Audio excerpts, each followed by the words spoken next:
Valeu, Jéssica. Tá combinado. A gente se encontra novamente daqui a pouco, 12 horas e 3 minutos, a vacinação contra a Covid-19. Idosos, que já têm 87 anos, ou melhor, 78 anos completos, podem tomar a vacina em Vitória da Conquista. Idosos a partir de 87 anos e profissionais da saúde que já tomaram a primeira dose agora também estão sendo vacinados e recebendo a segunda dose do imunizante.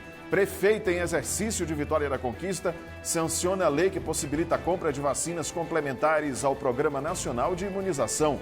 Situação complicada da Covid em Brumado, mais 7 pessoas morreram por causa da doença nas últimas 24 horas. Publicado o edital de licitação para contratar as empresas que vão operar o transporte urbano em Vitória da Conquista. E o ano letivo nas escolas da rede estadual já começou, mas as aulas seguem online, tudo pela internet. 12h04, Bahia Meio-Dia segue em sua televisão.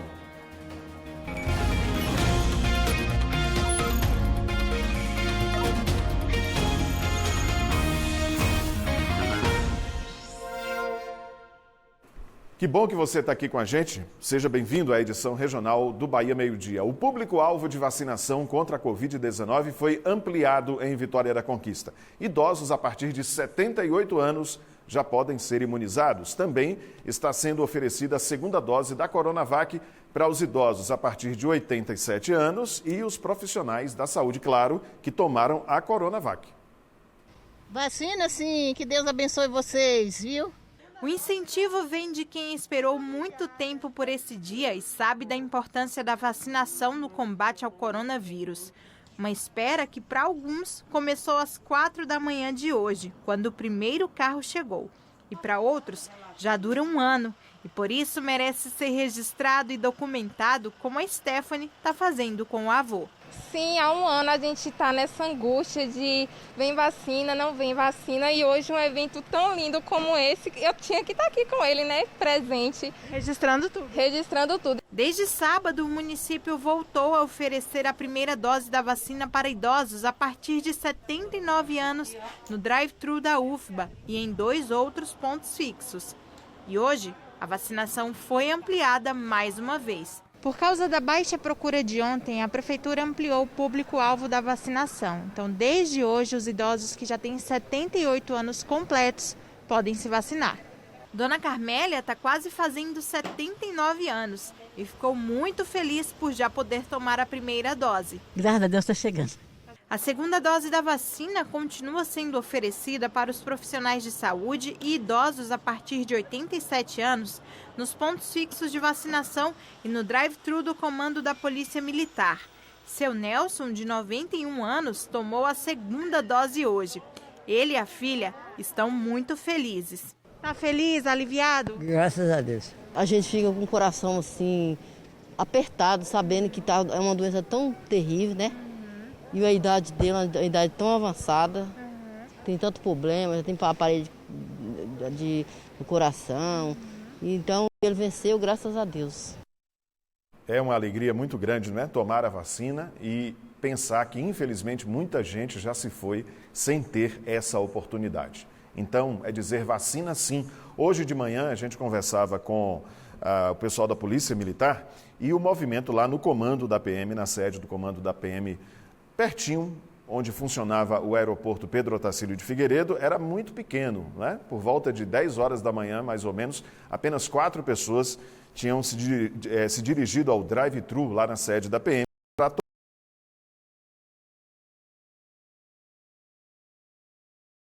porque é a vacina que vai conseguir tirar a gente desse buraco imenso, né, que o nosso país, infelizmente, entrou e que hoje é considerado o epicentro da pandemia no mundo. Isso é muito triste, né? O Brasil ficou à frente aí dos Estados Unidos, infelizmente. A prefeita de Vitória ontem de tarde a lei que possibilita a compra de vacinas complementares nacional de imunização. Significa que o município vai poder comprar mais vacinas que vão ser aí juntadas, né? As vacinas do Estado, que comprou também, as vacinas que estão vindo do Ministério da Saúde. Quem tem essas informações é a Ariela Bonfim. Oi, Ari, boa tarde.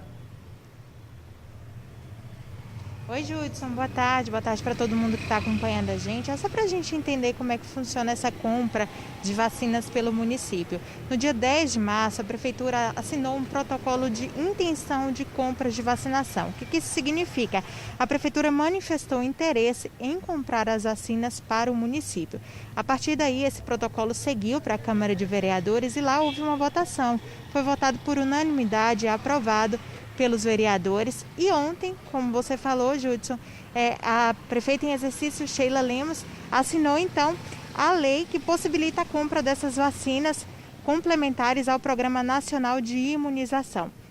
Essa ação está sendo articulada pela Frente Nacional de Prefeitos, que reuniu mais de 1.703 municípios brasileiros do consórcio e gera vantagens. Entre essas vantagens, vantagens de negociação, seja em termos de preço, condições contratuais ou prazos. Mas a gente ainda não sabe quando que o município vai poder comprar essas vacinas. O próximo passo agora é o seguinte: o município de Vitória da Conquista vai participar de uma Assembleia Geral do consórcio para receber as instruções. Então, Vitória da Conquista vai se juntar a esses 1.702 municípios para receber instruções de como serão essas compras de vacinas, quais serão as doses, como é que vai funcionar. E é claro que a gente fica aguardando, é uma boa notícia muito positiva para o município e a gente aguarda mais informações então depois dessa Assembleia Geral. Volto com você, Judson. Isso, Ariela, que vem a vacina, não é? Vacina sim, é o que a gente precisa, eu te chamo daqui a pouco. Infelizmente, mais 3 mortes em Vitória da Conquista causadas pela Covid-19. Uma mulher de 66 anos, moradora do bairro Brasil, um homem de 78 anos, morador do bairro Alto Marom, e um homem de 80 anos do bairro Ibirapuera. O número de mortos pela Covid em Vitória da Conquista agora é de 346. E que a gente não pense isso apenas como um número frio, não é? Foram 346 vidas perdidas para essa doença. Nas últimas 24 horas, 52 novos casos foram confirmados. 420 pessoas estão em recuperação. A taxa de ocupação de leitos clínicos é de 50%. Leitos de UTI, 90%. Essas informações saíram no boletim de ontem, finalzinho da tarde, divulgado pela Prefeitura. Em Jequié, uma pessoa morreu nas últimas 24 horas. Foi uma mulher de 80 anos, moradora do bairro Espírito Santo. 247 pessoas já perderam a vida para a Covid em Jequié. Foram confirmados 25 novos casos da doença. O número de casos ativos diminuiu um pouquinho, está em 780. A ocupação de leitos de UTI continua muito alta em Jequié, 97%. Vamos agora ao vacinômetro da Cidade Sol. Apenas 11.163 pessoas tomaram a primeira dose da vacina até agora. A segunda dose foi aplicada, por enquanto, em 3.521 pessoas. Gente, e a situação segue preocupante em Brumado. Mais 7 pessoas perderam a vida por causa da Covid nas últimas 24 horas. E o número de casos ativos continua alto também, não é isso, Ari? É isso, viu, Judson? Infelizmente, 631 pessoas estão com o vírus ativo em Brumado. Esse número é muito alto. Se a gente comparar com Vitória da Conquista, que tem quase 350 mil habitantes, a gente está com 420 casos ativos. Então, Brumado, com um pouco mais de 67 mil habitantes, está com 631 casos. Como você disse, 7 mortes nas últimas 24 horas, 109 pessoas também testaram positivo nas últimas 24 horas. E para tentar conter o avanço do coronavírus ali no município, a Prefeitura adotou medidas ainda mais restritivas e publicou num decreto na última sexta-feira que já passou a valer imediatamente. Então, nesse decreto publicado pela Prefeitura, trouxe aí medidas mais restritivas como bancos e instituições financeiras só podem atender 30% da capacidade de pessoas. Então, aquelas pessoas que precisam entrar no banco para resolver problemas, então o banco só pode receber 30% da capacidade máxima. Além disso, o acesso de clientes em qualquer estabelecimento fica limitado a uma pessoa por 15 metros quadrados. E as filas de estabelecimentos comerciais e também de serviços vão precisar respeitar o distanciamento de 1,5 metro entre as pessoas. Como eu disse, essas medidas começaram a valer imediatamente assim que o decreto foi publicado na última sexta-feira. Aproveito também para trazer informações sobre Caetité, porque Os leitos clínicos do município já estão com 70% de ocupação. São 10 leitos clínicos, 7 já estão ocupados. E os 10 leitos de UTI que foram abertos agora mesmo, recentemente, em Caetité, já estão com 30% de ocupação. Então já são 3 pessoas internadas nesses leitos de UTI de Caetité. A situação, de fato, é muito preocupante, por isso que a gente reforça para que as pessoas mantenham os cuidados, usem máscara, só saiam de casa quando for realmente necessário e também preservem aí a questão do distanciamento social. Volto contigo, Judson. Ariela, você falou em relação ao atendimento nos bancos, né? Na cidade de Brumado, limitado aí a 30% nas agências. Mas o que a gente tem observado, né, aqui em Vitória da Conquista, é muito fácil de ver isso, é que os bancos não estão colocando as pessoas dentro das agências para não ter aglomeração, mas fica todo mundo na rua, de qualquer jeito. Idoso em pé o tempo todo, pessoal tomando sol, quando chove, toma chuva também, sem nenhuma orientação de distanciamento social. Então, as agências bancárias, eu estou falando de forma geral, inclusive aqui de Vitória da Conquista, né, que a gente acompanha mais de perto, precisam ter mais um pouquinho de cuidado com a clientela. A gente vê aqui o pessoal fora da agência para não causar aglomeração, mas todo mundo na rua, um monte de gente aglomerada e uma falta de respeito enorme também com os clientes, principalmente com os idosos, né, que precisam do serviço bancário e se submetem a esse tipo de situação, correndo risco também. Eu volto daqui a pouquinho contigo, Ariela. E durante o toque de recolher das 8 da noite de ontem às 5 da manhã de hoje, a Polícia Militar fez 86 orientações ao público e recebeu, pelo telefone 190, 8 denúncias de descumprimento do decreto. 12h14, mudar de assunto agora. Terça-feira amanheceu com sol entre nuvens em Vitória da Conquista. Durante a manhã o sol predominou na cidade. Essa noite não foi tão quente, né? A noite deu uma refrescada boa aqui na cidade. Vamos dar uma olhadinha como é que está o tempo agora. Primeiro as imagens lá de cima, com sol em alguns pontos, em outros pontos tem sombra também. Agora a gente volta para a Praça Joaquim Correia. Estamos em frente ao prédio da Prefeitura Municipal de Vitória da Conquista, onde tem sol nesse momento e a temperatura média agora é de 28 graus. Perceba que a temperatura está caindo um pouquinho, né? A máxima, parece que é o verão já dando tchau. O outono chega no final de semana. Vamos ver a previsão completa aí no mapa.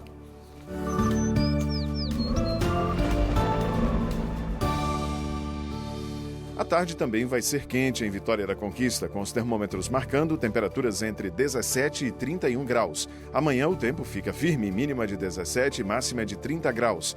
Na quinta-feira faz sol, mas as nuvens aumentam e pode ter pancadas de chuva à tarde e à noite. Variação entre 17 e 29 graus. Bombeiros do Núcleo de Operações Aquáticas, com o apoio da Polícia Militar e do Sintrans, resgataram ontem o corpo de um homem que morreu afogado na barragem de Seraíma, no município de Guanambi. As buscas duraram cerca de 50 minutos. A vítima não foi identificada.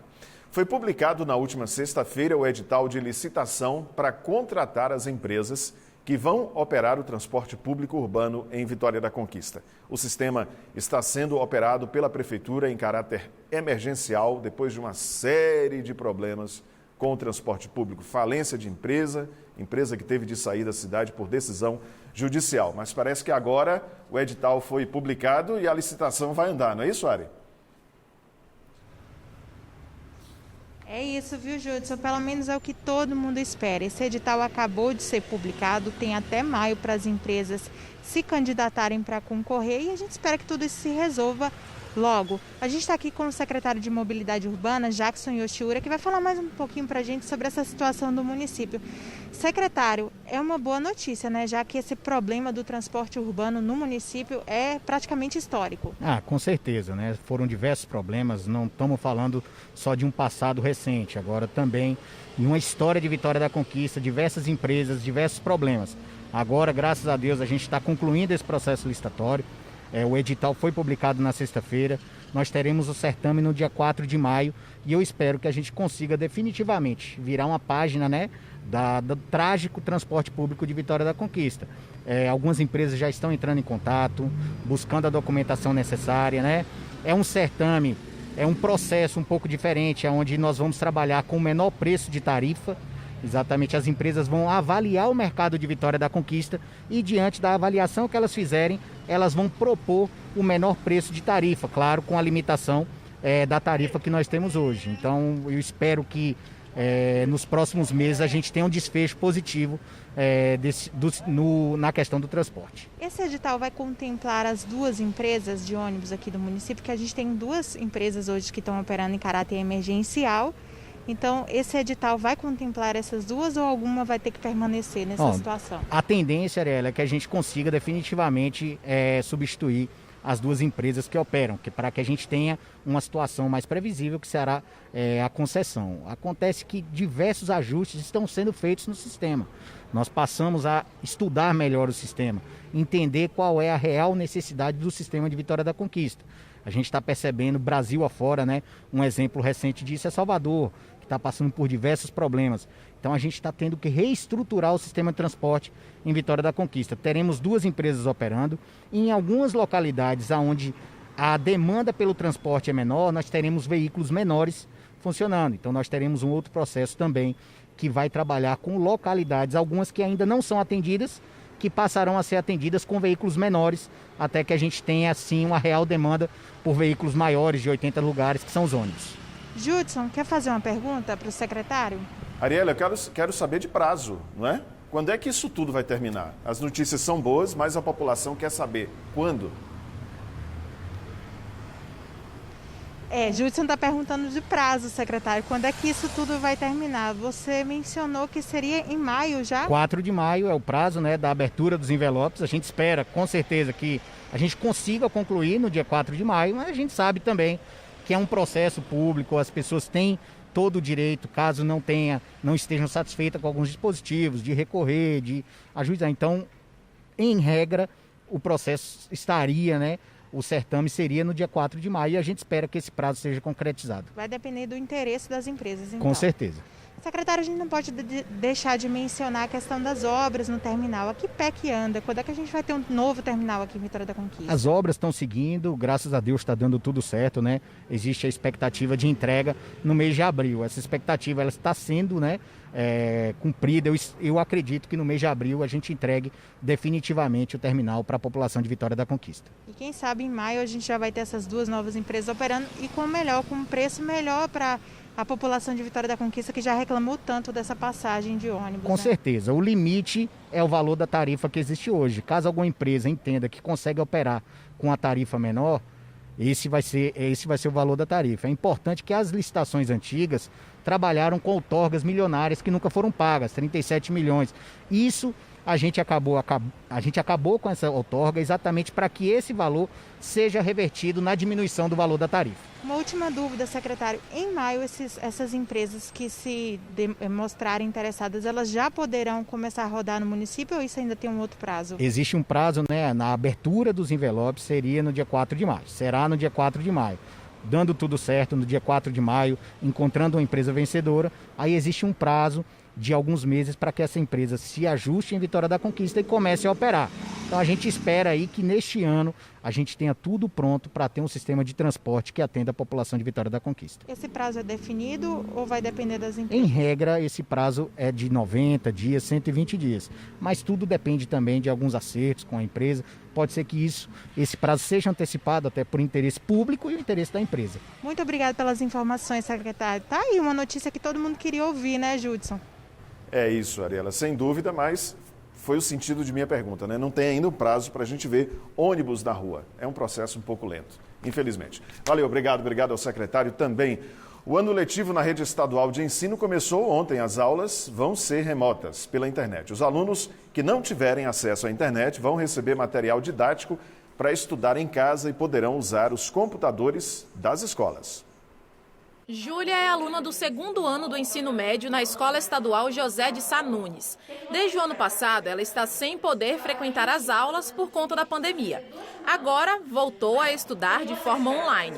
A expectativa é grande para esse início do ano letivo, mas as dificuldades são muitas. A gente sabe que vai ser puxado, estudar 2 séries ao mesmo tempo vai ser muito puxado, mas assim, eu tenho fé que ainda nesse ano volte as aulas através do ensino híbrido. Quais são as principais dificuldades assim dentro de casa em relação a esse ensino remoto?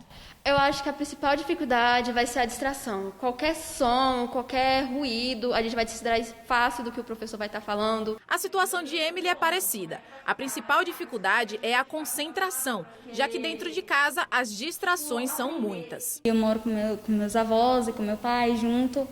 E é sempre assim, aí a gente tem uma criança pequena e toda hora a gente tem que estar parando para ver o que é que está acontecendo. Faz quase um ano que as salas de aula estão assim, vazias. Os mais de 18 mil alunos da Rede Estadual de Ensino de Vitória da Conquista agora voltam a estudar, mas de forma remota. As mesas e as cadeiras foram trocadas pelo sofá da sala e o encontro com os professores, que antes era presencial, agora é online, pelo computador ou pelo celular. Para essa coordenadora pedagógica, o grande desafio é conseguir manter a atenção do aluno durante as aulas online. Ano passado, por exemplo, eles observaram apenas 30% de presença dos alunos nas atividades. No primeiro dia letivo de 2021, 70% dos alunos participaram.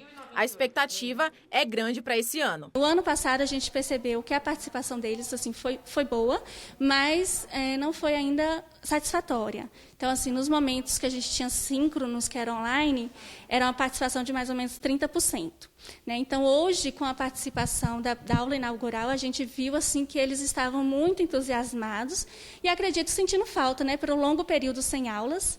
Então, foi a participação de mais de 70% no primeiro dia, né, do retorno. Para aqueles alunos que estavam cursando do 6º ao 2º ano do ensino médio, em 2021, terão um ensino contínuo curricular, onde vão estudar conteúdos dos 2 anos. Para os estudantes que estavam no 3º ano do ensino médio, eles terão 4 formas para a conclusão dos estudos: Enseja, Simulado, Enem e CPA. O Estado adotou o contínuo curricular. Ele vai pagar 700 horas que devia do ano passado, mais 800 desse ano, 2 anos em um ano só. Os alunos concluintes, 3º e 4º ano, caso ele queira estudar, ele vai estudar até o final do ano, junto com outra turma do 3º ano, dos 9 alunos que chegou no 3º ano. Caso ele não queira, ele foi aprovado no vestibular, está com emprego, conseguiu se colocar, ele pode requerer na secretaria da escola o aproveitamento de estudo. Ele pode usar 4 tipos de notas. As notas do Enseja, quem está inscrito no Enseja, a nota do Enem, ou seja, quem fizer mais de 400 pontos nas áreas, nos componentes do Enem e não zerar a redação, ele pode trazer essas notas e a escola vai lhe certificar concluindo. A gente poderá utilizar também o mecanismo do CPA, que é a Comissão Permanente de Avaliação, e outro que é feito dentro da própria escola, que se chama o simulado, onde o aluno vai pegar as médias dele dos 2 anos anteriores e ponderar essa nota e fazer um simulado, né? E fazendo esse simulado e alcançando a média, ele está aprovado e pode encerrar o ano letivo, ser certificado. Apesar de toda a adequação ao ensino remoto, a grande preocupação é com os alunos que não têm acesso à internet. No caso deles, está sendo disponibilizado o acesso à internet na escola e um caderno de atividades que os estudantes podem retirar nas escolas ou em pontos estratégicos da zona rural. E a gente chama a atenção na importância para todos os pais vir, não deixar o aluno ficar sem estar na escola, procurar a escola. A escola vai fazer de tudo para que ele tenha acesso. Até naquela localidade, quando o aluno não tiver condições de vir à escola, nós estamos criando toda uma rede aí com parceiros para fazer esse material chegar na mão dele. Todos esses arranjos, né, que foram feitos na educação foram necessários por causa da pandemia, com distorções de um lado, coisas que se adequaram bem de outro, enfim. Fato é, o prejuízo que essa pandemia está trazendo para a educação como um todo, do ensino básico ao ensino superior, é um prejuízo incalculável. Infelizmente, a educação sai dessa aí muitíssimo prejudicada. Há um ano, os nossos hábitos mudaram bastante por causa dos cuidados, né, para evitar a contaminação pelo coronavírus. Além do uso de máscaras, distanciamento social e higienização das mãos, é muito importante ter cuidado com as compras, principalmente os alimentos. Vamos ver aí algumas dicas de como higienizar esses produtos para evitar levar o vírus para casa. Por causa da pandemia do novo coronavírus, os cuidados foram redobrados na tentativa de evitar o contágio pela doença. O uso de máscara passou a ser necessário. Aumentou a preocupação também com a higienização. Mas será que temos os mesmos cuidados com o que compramos nas feiras? Mona Lisa diz que quando chega em casa, higieniza tudo. Só depois os produtos são consumidos. Costumo higienizar com água sanitária, mantendo tudo limpinho, seco direitinho, coloco na fruteira ou na geladeira para manter a higienização e tentar não colocar o vírus dentro de casa. A higienização dos produtos é tão importante quanto usar a máscara. Antes das frutas, verduras ou legumes chegarem à mesa do consumidor, esses alimentos já passaram por muitas mãos. Imagina se uma dessas pessoas que tocaram na mercadoria estiver com Covid. Sim, você tem chances de ser infectado e poderá colocar todos em risco. Por isso que os alimentos devem ser muito bem higienizados. Só boto as coisas dentro de casa depois que eu lavo tudo. E ainda passo álcool gel. Em caso de vegetais que são ingeridos crus, a recomendação é a seguinte: se houver necessidade, comece removendo as partes estragadas e machucadas dos alimentos. Lave as hortaliças folha a folha. Frutas, verduras e legumes também vão para baixo da torneira, uma de cada vez. Deixe 10 minutos de molho em solução com uma colher de sopa de água sanitária. Atenção! De 2 a 2,5 de cloro ativo para 1 litro de água. Enxague em água corrente. Aguarde o alimento secar naturalmente ou use utensílios específicos. Latas, garrafas, potes e afins podem ser lavados com água e sabão. Outra alternativa viável é passar um pano umedecido com álcool 70 ou solução clorada. Segundo a cartilha, o pano umedecido com álcool 70 ou solução clorada também serve aqui. Se houver 2 embalagens, descarte a externa antes de guardar o alimento. A nutricionista explica ainda que as carnes não precisam ser lavadas. Carnes a gente não indica que sejam lavadas, porque elas podem, na verdade, perder muito nutriente nesse processo. Mas é extremamente importante que você coccione essa carne, ou seja, que você grelhe, que você asse, que você cozinhe. Quando você coloca um alimento, ou qualquer que seja a superfície, em contato com o calor, esse calor, passando ali de uns 40, 50 graus, ele já vai matar uma quantidade boa de bactérias. Mantendo esses cuidados de higiene, as chances de você levar o vírus para casa são menores. Pessoal, Bahia Meio-Dia vai para o intervalo agora e depois volta com Jéssica Senra e Wanderson Nascimento com mais notícias do estado. 12 horas e 30 minutos agora.